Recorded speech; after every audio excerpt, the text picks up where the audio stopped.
Instead of flowers, he would give me head as apologies.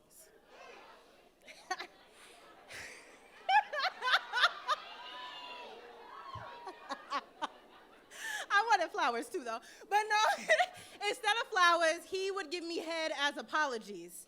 He would Jody me. Silly, I know.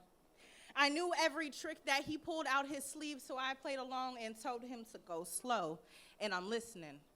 His tongue game was relentless, and baby would make me come every single time. Lucky for him, it was never to my senses.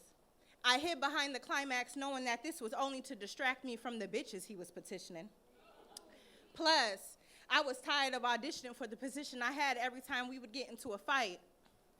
Tired of his mind and eyes wandering excessively when I would confront him about his lies. See, I've soon come to realize that you have only ever loved broken women. And honey, that is a lot to carry.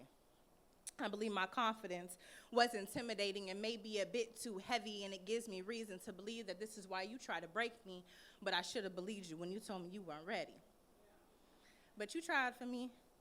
You made your danger look like safety, made your red light green, and I'm grateful. You created messes out of your pain and made them look like gold, and I went along with it. Your love was rich, but a little too expensive. I felt like it was costing me my soul. Your ego was bigger than your dick, and I couldn't compete with the stroke. So I had to choose me, and you had to go, and it was devastating to see someone I loved turn from friend to foe, from lover to ghost. Because, baby, you know, back shots were the only time that I ever turned my back on you.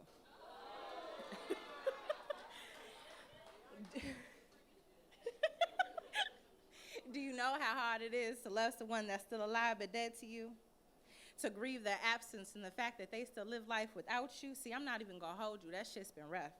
But the lack of respect that I have for myself was given to you out of love, and it still was never enough.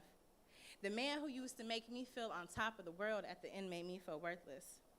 It was never us versus the problem, and that's the one thing that would hurt us. The manipulation behind your lip service continuously served its purpose. You led 2 different lives, and that's why I was endlessly nervous, because who you were in that phone brought confirmation on what I wasn't willing to accept, and any time it was peaceful, the bitches would resurface. It was a monthly reoccurrence. You thrive off chaos, and I thrive amongst peace. That's why you were deceived by your driven resistance to be faithful to your insecurities, but blamed my suspicion on destroying our vision. I always had to remind you that I was not your enemy. I wanted more for you. I wanted peer stability, but you wanted a mama, girl, a maid, and a freak between the sheets, but that wasn't maintainable because I was pouring more into you than you was ever pouring into me. And the only thing that's going to fuck you better than me is your karma. And he know. And the only thing that's going to fuck you better than me is your karma, because I was tired of sweeping shit under the rug because you lied like one. It hurts to be with you, and it hurts to be without you. But my growth has given me the strength to know which one I'm willing to commit to. Truth is, I could always make you come, but I could never make you stay. And that was something that my heart was never willing to admit to.